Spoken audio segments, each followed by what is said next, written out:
నమస్కారం కిరణ్ టీవీ ప్రేక్షకులకి స్వాగతం. నేను మీ గాయత్రి. ప్రస్తుతం మనతో పాటు ఉన్నారు మనీ మేనిఫెస్టేషన్ లైఫ్ కోచ్ విశ్వం విజయ్ గారు. సార్తో మాట్లాడదాం. నమస్కారం సార్. నమస్కారం అండి గాయత్రి గారు. సార్, నార్మల్గా మేనిఫెస్టేషన్ గురించి చెప్తూ ఉంటారు. మేనిఫెస్టేషన్ వేలో ఏది చేసుకుంటే అది తొందరగా నెరవేరుతుంది అన్న అంశం మన అందరికీ తెలిసిన విషయమే. కానీ కొన్నిసార్లు ఏదైతే జరగొద్దు మన లైఫ్లో అనుకుంటామో అవే ఎందుకు జరుగుతాయి? ఒక షోలో ఎంపీ రాఘవ్ చంద గారి వైఫ్ కూడా అన్నారు, నా లైఫ్లోకి పొలిటీషియన్ రాకూడదు అని అన్నాను, కానీ నా లైఫ్లోకి పొలిటీషియనే వచ్చారు అని. అంటే రివర్స్ మేనిఫెస్టేషన్ ఎందుకు జరుగుతుంది అని అంటారు, ఎలా జరుగుతుంది ఒకసారి తెలియజేస్తారా? ఎస్, అవునండి. అయితే ధర్మో రక్షిత రక్షిత యద్భవం తద్భవతి. అవునండి, ఒక్కోసారి ఏమవుతుందంటే రివర్స్ అవుతుంది. ఎందుకంటే మనకి ఏదైతే వద్దు అనుకున్నది కూడా ఏమవుతుందంటే అదే అట్రాక్షన్ అవుతుంది. ఇంకోటి మనం వద్దు అని విశ్వంకి చెప్తున్నాం కదా. ఎస్, బట్ యూనివర్స్ యొక్క లాంగ్వేజ్ ఏంటంటే పిక్చర్ లాంగ్వేజ్. ఇప్పుడు అంటే చిత్రాల రూపంలో వెళ్తుంటుంది యూనివర్స్. ఇప్పుడు మనం మాట్లాడుకుంటున్నాం, మనం మాట్లాడుతున్నాం, ఇది మాటలు కాకుండా పిక్చర్స్. ఇప్పుడు ఏదైతే వద్దనుకుంటారో అదే వెళ్తుంటుంది. మీరు ఒకసారి ఎగ్జాంపుల్ ఒకసారి ఐస్ క్లోజ్ చేసుకోవాలి. మీరు బ్లాక్ మంకీని ఊహించొద్దు ఊహించొద్దు ఊహించొద్దు, black monkey black monkey black monkey అంటే మీ మనసులో స్లోలీ రైస్ ఏమొచ్చింది మేడం? బ్లాక్ మంకీ వచ్చింది. ఎందుకు వచ్చిందంటే అక్కడ మనం వద్దు అన్న కూడా పిక్చర్స్ బ్లాక్ మంకీ వద్దు వద్దు అంటే బ్లాక్ మంకీనే వస్తుంది కదా. ఆ బ్లాక్ మంకీ సిగ్నల్స్ వెళ్ళి అదే రూపంలో వస్తుంది, అంటే ఆకర్షించబడుతుంది. ఇప్పుడు చూసండి, ఏదైతే మనం వద్దు అనుకుంటామో అలాంటి వాటిని మన జీవితంలోకి వస్తూ ఉంటాయి. అంటే ఎగ్జాంపుల్ చూద్దాం. మీరు ఎందాకన్నా చూసారా, ఇలాంటి పర్సన్ నాకు వద్దు అనుకున్నప్పుడు అదే పర్సన్ వస్తుంటాయి. ఇదే పర్సన్ దీన్ని లైఫ్లో చూస్తే అప్పులు వద్దు అనుకుంటే నిజంగా అప్పులు తయారవుతుంటాయి. ఎందుకంటే అప్పులు వద్దు అనుకుంటున్నారు కదా, దానివల్లనే నా జీవితం బాగలేదు అనేసి ఆ అంటే ఏదైతే వద్దు అనుకుంటే నాకు తలనొప్పొద్దు నిజంగా చేస్తే వాళ్ళకి నిజంగా తలనొప్పి వస్తుంటుంది. ఏదైతే వద్దు అనుకుంటారో అదే వారి జీవితానికి ఆకర్షించబడుతుంది. ఇది రివర్స్ పొలారిటీలో వస్తుంది మేడం. మనకు వద్దు అనుకున్నదే మనకి ఎక్కువ ఆకర్షించబడుతుంది. ఎందుకు మేడం చెప్పండి? యూనివర్స్కి అర్థమయ్యే లాంగ్వేజ్ ఏంటి? Pictures language. మనం వద్దు అనుకున్నది పిక్చర్స్ రూపంలో ఆలోచిస్తున్నాం కదా. సో అదే వస్తుంది. అంటే ఏదైతే మనకు వద్దు అనుకున్నా వస్తుంది, మనకి ఏదైతే కావాలనుకున్నదని పర్ఫెక్ట్గా మనం చూడాలి. ఇప్పుడు మనీ కావాలనుకున్నారు, ఇప్పుడు నాకు అప్పులొద్దు అనుకున్నారు, ఏం ఆకర్షించబడతాయి మీరు అనుకున్నట్టు ఇందాక మీరు చెప్పినట్టుగా అప్పులే అవుతాయి. అప్పులే. అదేవిధంగా బిజినెస్లో నష్టాలు రావద్దు ఏమొస్తాయి? నష్టాలే వస్తాయి. కష్టాలు రావద్దు అనుకుంటే కష్టాలే వస్తాయి. అంటే 90% ఇలాంటి సమయాల్ని ఫేస్ చేస్తూ ఉంటాము. అవునవును. అంటే ఒకటి ఏంటంటే మేడం, మనకి ఏదైతే వద్దని మీరు అనుకుంటామో అవే ఆకర్షించబడుతున్నాయి. ఇక్కడ వీరి లైఫే కాదు మేడం. అందుకోసం ఆ ప్రాక్టికల్ సిస్టమ్ ఏం చెప్పిస్తామంటే వారి లోపల ఉన్నటువంటి అన్నిటి కూడా తీసేపిస్తాం. అంటే వారికి ఏం కావాలి అసలు నిజం చెప్పాలంటే ఒక మనిషి ఎలా ఆలోచించాలో కూడా తనకు తెలియట్లేదు యాక్చువల్గా.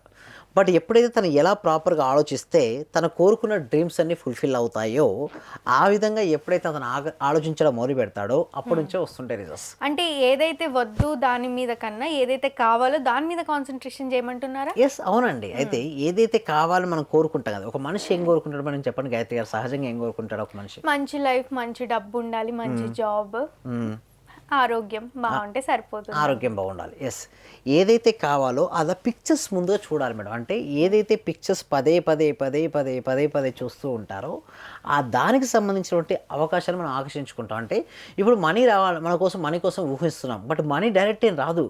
ఒక మంచి క్లయింట్స్ వచ్చి ఆ క్లయింట్స్కి ఇష్యూకి మీకు సొల్యూషన్ ఇచ్చినప్పుడు దాని ద్వారా మనీ ఫ్లోయింగ్ అనేది జరుగుతుంటుంది. ఇదేనే కాదు, జీవితంలో ఏదైనా సరే గుర్తుంచుకోండి మేడం, మన లైఫ్లో సక్సెస్ అవ్వాలి అంటే నార్మల్గా ఇప్పుడు నా క్వశ్చన్ ఏంటంటే, మనీ వద్దు అనుకుంటే మనీ వస్తుందా రాదా? ఎస్, మనీ వద్దు అనుకున్నా కూడా ఏమవుతుందంటే ఆ పిక్చర్స్ వెళ్ళాలి. మనీ వద్దు అనుకున్నా కూడా కొంతమంది చూడండి అసలుకి నాకు ఏం వద్దు అనుకుంటారు, అయినా వస్తుంటుంది. కానీ ఇలాంటి వైబ్రేషన్తో పాటు ఫీలింగ్ కూడా ఇంపార్టెంట్. అంటే మనీకి సంబంధించినటువంటి నెగిటివ్ వైబ్రేషన్లో అనుకున్నారు అనుకోండి, నెగిటివ్ వైబ్రేషన్లో ఉండి మనీ వద్దు అనుకున్నారు అనుకోండి, ఉండదు. అది కూడా ఉంది. అంటే అది ఎలా అంటే మేడం, మన భావనల పైన ఆధారపడి ఉంటుంది. మన లోపల థాట్ వద్దు అనుకుంటున్నాం, భావన ఏముంది, ఈ రెండింటి మీద మ్యాచింగ్. అందుకోసమే మన క్లాసెస్ అనేది చాలా హెల్ప్ అవుతుంటాయి. అంటే thoughts and feelings is the most crucial role play చేస్తాయి. పాజిటివ్ థాట్స్ ఉంటే హ్యాపీయెస్ట్ ఫీలింగ్స్తో ఉండమని చెప్తుంటారు. పాజిటివ్ థాట్స్ అనుకుంటూ హ్యాపీ ఫీలింగ్లో ఉండాలి. అప్పుడు మాత్రమే మనీ వద్దు అనుకున్నావు కానీ ఫీలింగ్ అనేది నెగిటివ్గా ఉంది, నాకు రావద్దు అన్నట్టుగా ఉంది, రాదు. నువ్వు ఈవెన్ వద్దు అనుకున్నా కూడా రాదు. అది ఎందుకు చెప్పండి? ఆ ఫీలింగ్ అనేది ఉంది, నెగిటివ్గా ఉంది. సో ఒకటి గుర్తుంచుకోవాలి, మనం థింక్ పాజిటివ్గా ఆలోచిస్తూ హ్యాపీ ఫీలింగ్ ఉండాలంటే లోపల ఫీలింగ్ ఏదైతే ఉందో ఆ ఫీలింగ్ అనేది యాక్సిలేషన్ అవుతుంది. అంటే లోపల ఎప్పుడు ఏ ఫీలింగ్ అంటే మీరు అంటారు సార్ ఏ ఫీలింగ్తో ఉండాలంటారు? కృతజ్ఞత భావాన్ని కలిగి ఉండాలి మేడం. ఏం మరి కృతజ్ఞత అండ్ హ్యాపీనెస్.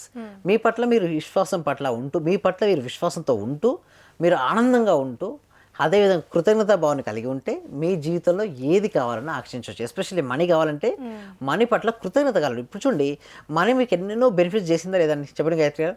అవును. చేసిన ప్రతి దానికి థ్యాంక్ యూ చెప్పాలి మనీకి. మనీ నీ వల్ల నాకు ఇది జరిగింది, మనీ నీ వల్ల ఇది జరిగింది. ఎప్పుడైతే నువ్వు ఎంత థ్యాంక్ఫుల్గా ఉంటే నీ లైఫ్ అంత బెటర్గా ఉంటుంది. ఓకే. సో ఒకటి గుర్తుంచుకోవాల్సిన విషయం ఏంటంటే, అన్నీ వస్తాయి మేడం, ప్రాబ్లమ్స్ ఉంటాయి, టెన్షన్స్ ఉంటాయి, స్ట్రెసెస్ ఉంటాయి. ఎన్ని వచ్చినా నేను హ్యాండిల్ చేయగలను. అంటే ఎలాంటి వాటికి రివర్స్ మేనిఫెస్టేషన్ అవుతుంది అంటారు? సేమ్ అప్పులు అనుకుంటారు, అప్పులు వద్దు అనుకుంటే అప్పులు అవుతాయి. నెగిటివ్ వాటికే ఎక్కువ నెగిటివ్ వారికి ఆ ఫీలింగ్స్ కూడా చూడండి. అప్పుడే ఒక భయం అనేది ఉంటుంది చూసారా, ఆ భయం అనేది నెగిటివ్ వైబ్రేషన్ మేడం, ఎక్కువ ఆకర్షింపజేస్తుంటుంది. అయితే మీరు అనొచ్చు, మరి అప్పులున్న వ్యక్తి అప్పులున్నానికి బాధపడకుండా మరి ఆనందంగా ఎలా ఉంటారంటారు. అయితే ఏమన్నా సొల్యూషన్ చూడాలి. మీరు డెప్స్ ఉన్నాయి మేడం, ఆలోచించుకుంటూ కూర్చున్నారు, డెప్ట్ ఏమైనా తగ్గుద్దా? తగ్గదు. అప్పు అదే మీద మీకు ఏం కావాలి? మీకు మనీ కావాలి. మనీ ఎలా వస్తుంది? సర్వీసెస్. అంటే ఇప్పుడు మీరు ఒక యాంకర్ మేడం, మీరు ఏమి ఇస్తారు సర్వీసెస్? Anchor service. కోచ్ ఏమిస్తాడు? ట్రైనింగ్. సో ఎవరికి ఏ సర్వీసెస్ ఇవ్వడానికి సిద్ధంగా ఉన్నారో అది ఎక్కువగా ఇవ్వాలి. మనం దాంట్లో ఎక్సలెంట్ అవ్వాలి మేడం. అంటే చూడండి మేడం, ఎన్నో ఫీల్డ్స్ ఉంటాయి మేడం. రియల్ ఎస్టేట్ అని, ఇన్సూరెన్స్ అని, వెల్నెస్ అని, బ్యూటీ పార్లర్ అని, బొటిక్ అని, ఇలా చెప్పుకుంటూ పోతే రకరకాల ఉంటాయి. బట్ ఏ రంగంలో ఉన్నా కూడా ఆ రంగంలో నెంబర్ 1 అయిన వ్యక్తి డబ్బు సంపాదిస్తున్నాడు లేదా? అవును. మరి ఆ రంగంలో ఉన్నప్పుడు డబ్బు ఉందా లేదా? ఉంది, ఖచ్చితంగా. మరి ఎందుకు రావట్లేదు? ఎక్సలెంట్ కాలేకపోతున్నాడు మనిషి తన స్కిల్ని ఎక్సలెంట్గా మార్చుకున్న రోజున తను ఆటోమేటిక్గా ఏం ఆకర్షించుకుంటాడు? మనీ. సో మనీ రావాలంటే ఏమి ఇవ్వాలి? మనం సర్వీసెస్ ఇవ్వాలి. మనం ఎంత ఎక్కువ సర్వీస్ ఇస్తే అంత ఎక్కువ వస్తుంటుంది. సో బట్ ఒకటే ఏంటంటే, పాజిటివ్గా ఆలోచించుకుంటూ మన లోపల అదే మనిషిలో అంట మేడం 64 కళలు అంట ఏదో ఒక కళ ఉంచుతారట మేడం. ఇప్పుడు మీకు మాట్లాడే కళ వచ్చింది, మీకు ఏది బాగా హెల్ప్ అవుతుంది? యాంకరింగ్. అదే నాకు కూడా మాట్లాడే కళే, బట్ నేనేం చేస్తున్నాను? కోచ్. కొంతమంది సినిమాలో హీరో హీరోయిన్ చాలా చక్కగా మాట్లాడుతుంటారు, నటిస్తుంటారు, వాళ్ళు కూడా మాట్లాడుకునే కళ వచ్చింది. దాంతోపాటు డ్యాన్స్ చేసే వాళ్ళు కొంతమంది ఉంటారు, బాగా యాక్టింగ్, డాన్సింగ్ ఇలా చేయడం వల్ల వాళ్ళకి ఏంటి డిఫరెంట్ సోర్సెస్ ఆఫ్ ఇన్కమ్ అనేది జనరేషన్ అవుతుంటుంది. బట్ ఒకటే ఏంటంటే, ఏ రంగం అని ఎంచుకొని తప్పనట్లేదు. ఒక రంగం పెద్ద ఇచ్చిన అని మేము చెప్పడానికి వీలు ఉండదు. బట్ ఏ రంగం ఎంచుకున్నా కూడా ఆ రంగంలో నిష్ణాతులు అయి ఉండాలి. అప్పుడు మనీ ఫ్లోయింగ్ అనేది జరుగుతుంటుంది. అంటే లాంగ్ టైం అదే రంగంలో ఉండమంటారు. మీ మైండ్లో మొత్తం దాని గురించి నెంబర్ 1 అవ్వాలంటే ఎంతమందికి రీచ్ అవ్వాలి, ఎంతమంది క్లయింట్స్ని కలవాలి, ఎంతమంది క్లయింట్స్తో ఇంటరాక్ట్ అవుతూ ఉండాలి, ఎంతమంది క్లయింట్స్తో మనకు సొల్యూషన్స్ ఇవ్వాలి. ఒక ప్రాబ్లంకు సొల్యూషన్ ఇచ్చినప్పుడు మనీ పుట్టుకొస్తుంది మేడం. ఎంతమందికి మీ ప్రాబ్లమ్ సాల్వ్ చేస్తే అంత ఎక్కువ డబ్బులు వస్తుంటాయి. డబ్బు సంపాదించాలి, ఏం చేయాలి? వాల్యూ అడిషన్ చేయండి. చాలామంది లా ఆఫ్ అట్రాక్షన్లో కూర్చొని ఊహించుకుంటా అంటే కుదరదు మేడం. అంటే ఊహించుకోవచ్చు, అంటే ఒక మోటివేషన్ మీకు హెల్ప్ అవుతుంది ఊహించుకోవడం కాదు. బట్ అదే పర్మనెంట్ సొల్యూషన్ అయితే కాదు కదా. పర్మనెంట్ సొల్యూషన్ యాక్షన్ స్టెప్ దిగాల్సిందే. మనం చేయాల్సిన యాక్షన్ మనం చేయాలి. కానీ మన లా ఆఫ్ అట్రాక్షన్ చేస్తారు, అవకాశం సృష్టిస్తుంది, మీపై మీకు నమ్మకాన్ని కలిగింపజేస్తుంది, మీపై డబ్బుపై ఉన్న సానుకూల దృక్పథాన్ని పెంచుతుంది. ఇలా మీరు హెల్ప్ అవుతుంది ఈ లా ఆఫ్ అట్రాక్షన్. బట్ అల్టిమేట్గా మన ప్రాక్టికల్ క్లాసెస్ కూడా ఉంటాయి మేడం, అవి చాలా హెల్ప్ అవుతాయండి. తప్పకుండా సార్. ఇందాక మీరు అన్నట్టుగా బ్యాడ్ థాట్స్ ఏవైతే ఉన్నాయో, నాకు వద్దు అలాంటి వాటి నుంచి ఎలా తప్పించుకోమంటారు? రిప్లేస్ చేయాలి. మనకి ఏదైతే వద్దనుకుంటున్నామో దానికి పాజిటివ్గా కావాలని కొన్ని చెప్పుకోవాలి. అంటే యూనివర్స్ సిగ్నల్స్ పంపించాలి. మనీ వద్దు అనుకోవద్దు, మనీ నాకు సమృద్ధిగా వస్తుంది, నా లైఫ్లో డబ్బు అనంతంగా ఉంది ఇప్పుడు. ఎస్, థ్యాంక్ యూ, నేను రోజుకి బెటర్ అవుతున్నాను. సో ఎప్పటికప్పుడు మనం బెటర్ అవుతూ ఉంటూ మనం పాజిటివ్గా అఫర్మేషన్స్ రిపీట్ చేయండి. డైలీ ఒక 10 నుంచి 15 నిమిషాలు రిపీట్ చేయండి. వండర్ఫుల్ లైఫ్ని లీడ్ చేస్తారండి. తప్పకుండా సార్. చాలా మందికి 99% మనుషులకి ఏంటి అంటే, ఏదైతే వద్దు అనుకుంటామో అదే మన లైఫ్లోకి వస్తుంది. ఏదైతే కావాలి అని పూజలు పునస్కారాలు చేస్తామో అది అస్సలు నెరవేరదు. సో వాటిని ఈజీగా ఎలా పొందొచ్చు అని ఎంతో చక్కగా తెలియజేసినందుకు ధన్యవాదాలు. Thank you so much. తప్పకుండా సార్. మీరు కొత్తగా ఏవో క్లాసెస్ కూడా కండక్ట్ చేస్తున్నారు అని విన్నాము. ఏం క్లాసెస్ సార్? ఈ ప్రాక్టికల్ క్లాసెస్ మేము తీసుకొస్తున్నాం. లా ఆఫ్ అట్రాక్షన్ థియరీ కాకుండా ప్రాక్టికాలిటీ.